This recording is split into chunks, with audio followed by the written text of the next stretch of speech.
What's up, fam? Welcome back to the channel. Hope everybody's doing well. So it's a freaking cold day. Today is Thanksgiving, so it's pretty cold out here in New York.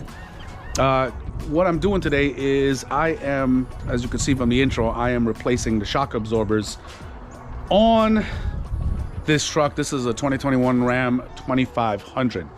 Now, a funny story on the reason why I am replacing the shocks. When I got this from the dealer, I was hearing like this clunk noise from the front passenger side, and when I asked them, hey, take a look at this, they were like, oh well, the front shock is blown. And I'm like, you know what, it could be a possibility, because, you know, I mean, whatever this guy who owned this truck was doing before, this guy didn't take good care of this truck, and it looked like he worked this thing to the bone, which it's made for. I'm not disputing that, but they were like, all right, Luke, we'll give you a shock, you know what I mean, and we'll put it in for free or whatever the case might be. And I've been waiting for over 2 months for this. The UAW had a strike, and they still, even though the strike has been over for about over 2 weeks, they still didn't get it. I said, you know what, man, I'm gonna have this done at a repair facility, and because I could get it literally cheaper on the outside and have somebody do it, but obviously I'm doing it. So on Amazon, once you look up the year, make, and model, Amazon actually has a really good tool now where once you put in your license plate, it will catch your VIN number, and both of my Rams came up, my 16 Ram 1500 and this boy right here.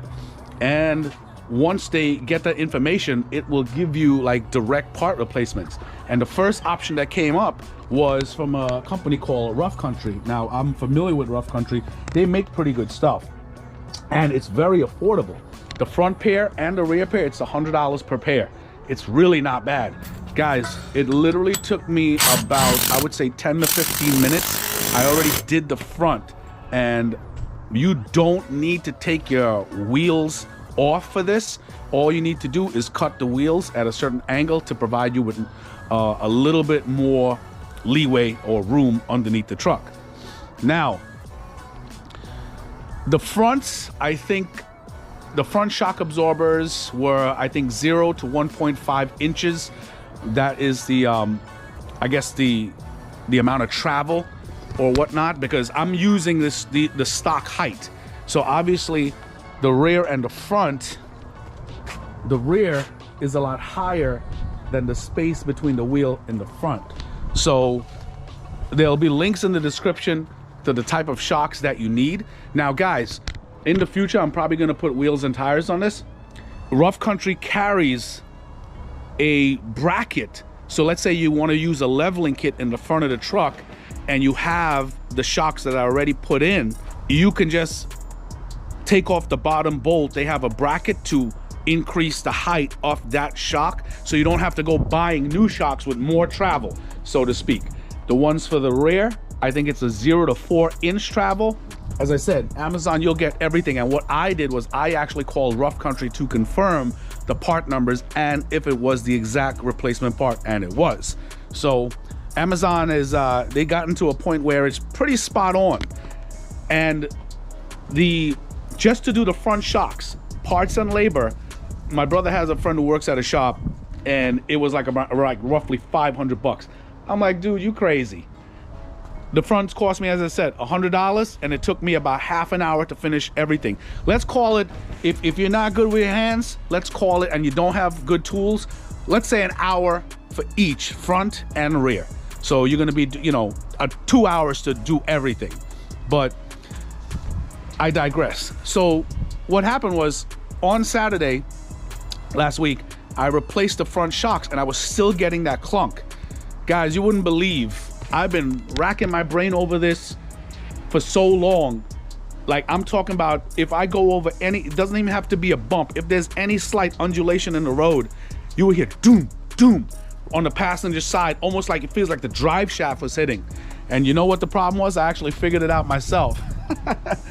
The problem was this. The problem was the freaking, this radius arm right here, this bolt was freaking loose. Because what happened was, they have they have this metal piece right here that's welded to the nut on the other side. I moved it with my hand. And the torque specs for that radius bolt is about 200 foot-pounds. That shit was so loose. The moment I snugged it up, moved the truck, the noise was gone. But now I already replaced both the shocks in the front. And I was like, you know what? I'm gonna just do the rears. It's cheap enough. As I said, $100 for the front pair and $100 for the rear pair. And this had actually pretty good shocks on it. These were Bilsteins. I will tell you, that front passenger side though was gone, because I literally pushed it down and that thing did not come back out. So obviously it did need to be changed. The rears, it didn't need to be changed, but I already changed the front, so I'm replacing the rear, and it is what it is. So here's a couple key things I want to tell you. If when you're replacing the front, okay, what you want to do is, if you're replacing the passenger side first, cut the wheel. All you got to do is cut the wheel all the way to the left, okay? And you don't have to take off the wheel well liner or anything like that. But what you would have to do is, on top of the stock, stock shock that I had that came with it, let me show you what happened. You're gonna need, these Bilsteins had a hex nut on the top. Let me show you real quick. See right here? Because what happens is, as soon as you start loosening the bolt, the entire shock is going to start to spin. That's in the front. And you're going to need a 14 mil hex socket to put on top, so you can hold this with a 3/8 ratchet, hold this in place while you loosen the nut. Okay? And the nut was, I think, an 18 millimeter wrench to get it loose. Okay? What you're keeping, Rough Country sends all the hardware that you need, okay? But what you have to keep is the bottom hardware for the shocks, okay? Now, some people might think, okay, well, do I have to use Loctite or whatever the case might be? I tightened the bottom around like 100 foot-pounds. I torqued it about 100 foot-pounds. The top nut, this locking nut that they send right here, okay? The locking nut that they send, you turn it, okay? You turn the nut until you start to see the rubber bushing start to flex a little bit and spin with your wrench. And that's it. So the top might be around 35 foot-pounds, somewhere around there. But I didn't use a torque wrench on the top because, number one, it couldn't fit, okay? Now, the thing is, this is a rear shock, but it's the same concept as the front when it comes to this hex right here. Okay, so it's a 14 millimeter hex socket. Okay, and as I was talking about Loctite, you don't need to, I didn't use any Loctite. The reason why is, you want to drive this truck about a week and then come back and re-torque it to make sure everything is still the way it is. So if you put Loctite on it, you're going to be breaking the seal on the Loctite again when you try to re-torque it. You get what I'm saying? So that's why it didn't make any sense for me to use it. And it is what it is. If you don't have a torque wrench, guys, just do it like the Germans, good and tight, or so to speak. That's actually pretty funny. I saw that on a forum. And guys, if you go on the forums, you're gonna see a lot of information. Sometimes it's good information and sometimes it's conflicting. So kind of like decipher what you need. The bottom bolt, so things that you're gonna need, guys. For the front, you don't need to, I did not take out the fender liner. The rear, you have to take out the fender liner.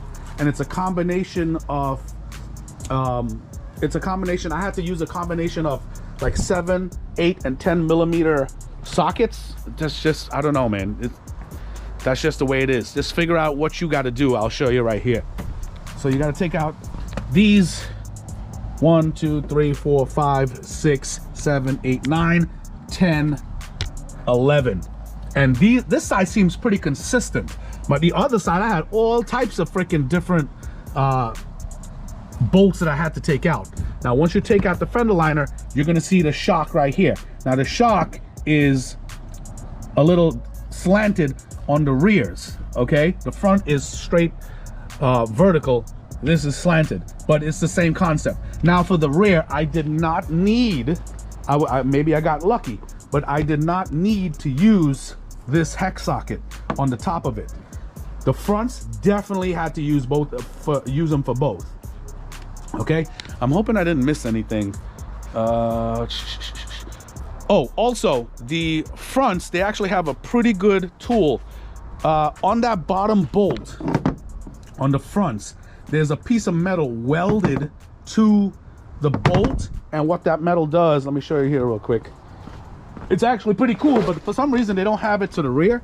I guess spacing or whatever the case might be.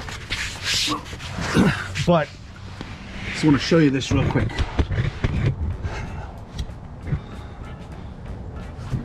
Okay, and the good thing is I didn't need to jack this truck up either. You could fit, well, I could fit on the bolt. See this thing right here?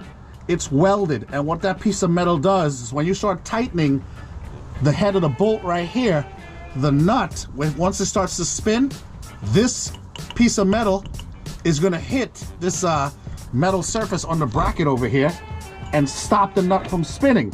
So what that is acting as, like, it's acting as though you put another wrench on the nut and holding it while you tighten up this bolt right here. So it's actually a pretty dope design. I actually like that a lot. And they actually had it on this as well. This is what this is right here, where it hits that metal and stops the nut from spinning, so you can tighten down this bolt the way you need to. That's for the radius arm. The rears don't have that though. So food for thought. So guys, I already took out this side. As I said, you're gonna need a combination of sockets to get out the fender liner. You're gonna need a 21 millimeter socket for the bottom bolts. You're gonna need an 18 millimeter wrench for this top bolt, for the top bolt on the shock. And I think this new bolt here from Rough Country, I think it's a 19 millimeter. Let me just double check that for you. But this camera battery dies. Yep, here we go. Yep, it's a 19 millimeter for the new Rough Country bolt. Okay, so now if you don't have two 21 millimeter sockets, you can use a 3/16. The 3/16 is perfect for the bolt or the nut, either way. So at least you have some type of flexibility if you don't have two 21 millimeters. So it's a 3/16, and that's really it. So what I'm gonna do now, I'm gonna put the shock in, and I'm gonna time lapse the passenger side so you could see everything that I did. But other than that, that's really it. So I'll be back in a little bit. All right guys, before I go, I just want to show you something real quick. So the hardware that comes with the new Rough Country stuff, there's these holes on this metal hardware. They're a little bit different. There's one of them, which is this one right here. The center hole is bigger than this one to fit along this shaft. Okay, so once you put that one in, okay, you put it like this, okay, where the interface is facing upward. Then you put this rubber bushing over here where that curved base is inside of this, so it's like cupping the rubber bushing. Okay, it comes with this piece of this nylon right here. You can leave this and let it hold the shock in place so it doesn't hyperextend. And what you can do is you put the shock up in the hole. Right before you put it in the hole, you move this nylon real quick, and what'll happen is it's gonna hyperextend slowly into where the bolt has to go and slide the bolt in fast. That's a very, very easy way to put that. Now, once it's in there, okay, once it's in there, you put this one here, you sandwich this one in like so, and this other gasket cups the bottom like that to the top, and then you add the nut on top of it like that, and that's how it goes. If you notice, these circular indents right here, they made him to go into the hole for where the shock has to seat. So they made this to seat directly into that hole, so the rubber bushing doesn't move. There's no play. All right. Okay, so this is what I'm talking about. So what you do is, actually it's reverse for the rear. You could actually make it reverse for the rear, where you leave the nylon piece strapped to it like so. Okay, just put the bolt in. You put the shock absorber up here. Okay, now, I don't know if I can show you this, but there's the hole. I don't know if the camera's getting this, but the hole that the shock goes into is up there. So all you gotta do is now slip this piece off. Now once you slip it off, let the freaking shock extend and put the damn piece in the hole on its own. There you go. It's hyperextending.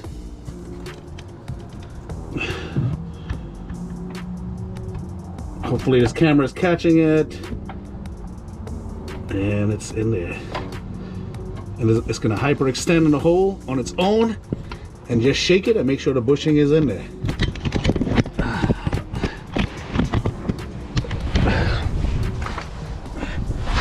See? So it hyperextended right in here on its own. And now I just gotta move it around, make sure that bushing is seated in there properly. And that's it. So if you notice, the bushing is in there, it's seated. The circumference of the bushing is in the hole, as you can see right there. Now, all we gotta do is sandwich these two pieces. I think fitting the GoPro is harder than doing the freaking shocks themselves.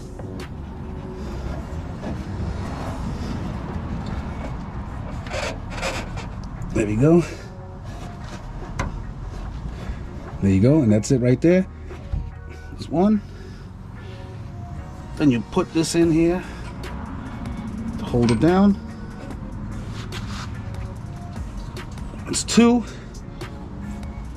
Then take the nut.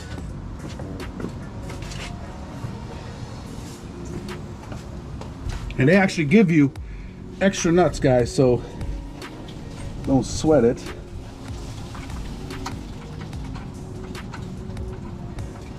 Thread it on.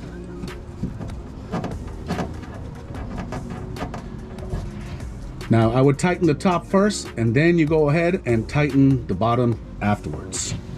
And as I said, the top is now a 19 millimeter.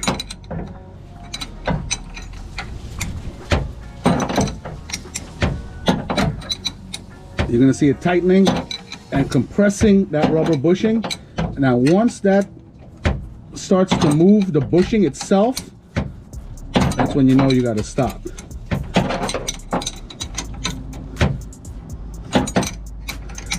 I wish I had a bigger freaking ratcheting. I actually ordered a set from Amazon.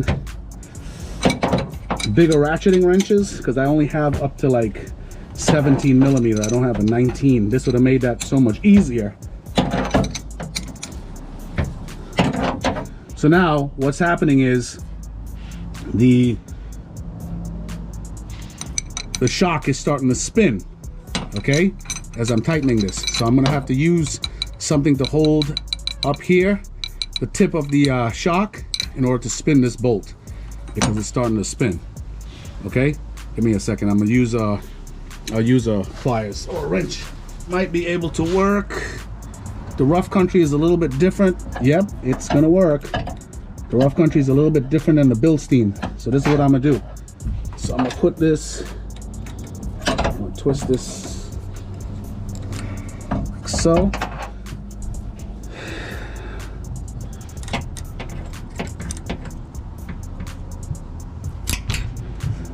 Hold on. Exactly. Oh, shit.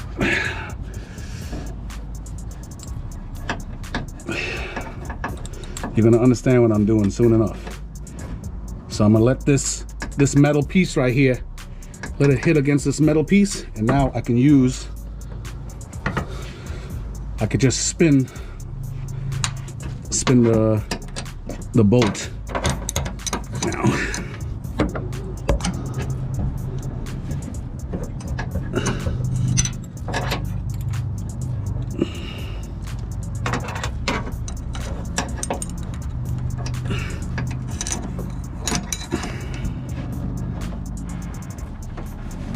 And this metal is going to stop that top piece from moving, if you get what I'm saying. And this wrench that I'm using here, it's a 1/4 inch wrench.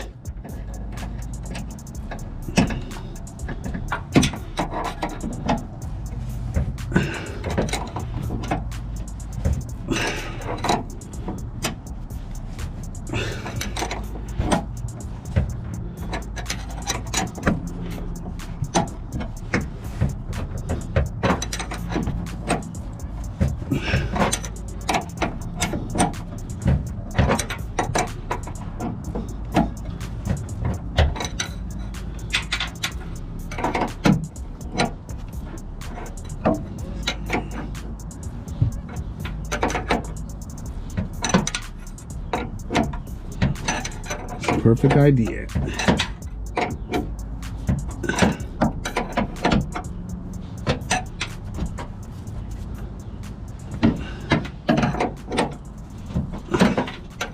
You're gonna know when to stop.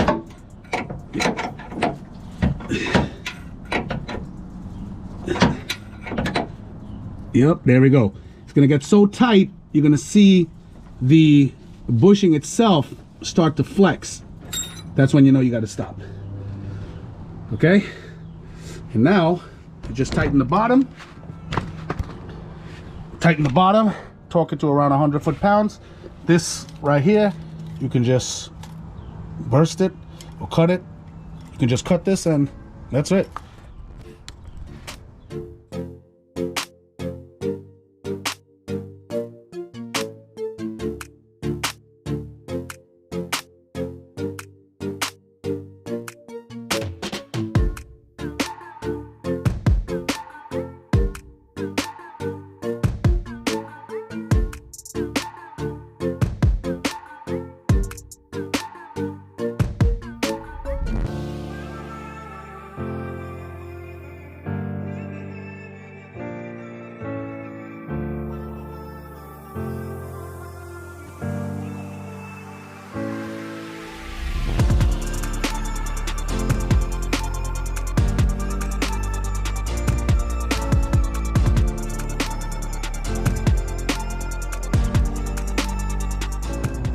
All right, guys, the install is complete. The bottom bolt is tightened to 100 foot-pounds of torque. This shock gave a little bit of an issue. And what I mean was, I end up having to use that, from the time lapse, I end up having to use that hex socket. But here's the problem. There's not enough clearance. There's not enough clearance from the top of that socket to where the bed is. That's why I have to take off this right here, this piece that holds, I guess, the integrity of where, like, the fender and the bed. I had to take it off just for a little bit of leverage when I was tightening this. And what I had to do was I had to use my channel locks instead of that hex nut to hold the head of this, because once the nut got almost all the way loose, it kind of got like stuck. So I had to use my channel locks to hold that piece right there. It worked out, but it gave me a little bit of an issue. You know what I mean? That's why it took me considerable less time doing the passenger side than the driver's side. But either way, I got it done, so I'm not freaking complaining too much. But other than that, guys, as I said before, you tighten the top, and once you tighten it, as I said before, I use that 1/4 inch wrench.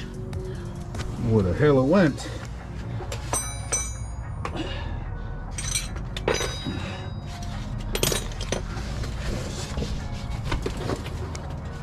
know where the hell that shit went. But anyway, I use that 1/4-inch wrench to hold the top of this piece over here. Let's see, if you can see this. Yeah, I use a 1/4-inch wrench at the top of this, braced it on this right here, and then I spun this with a 19mm wrench until you start seeing the bushing start to flex, and that's when you know you could stop. Okay, so guys, I'll have this stuff linked in the description from Amazon. As I said, they're about $100 per pair with tax.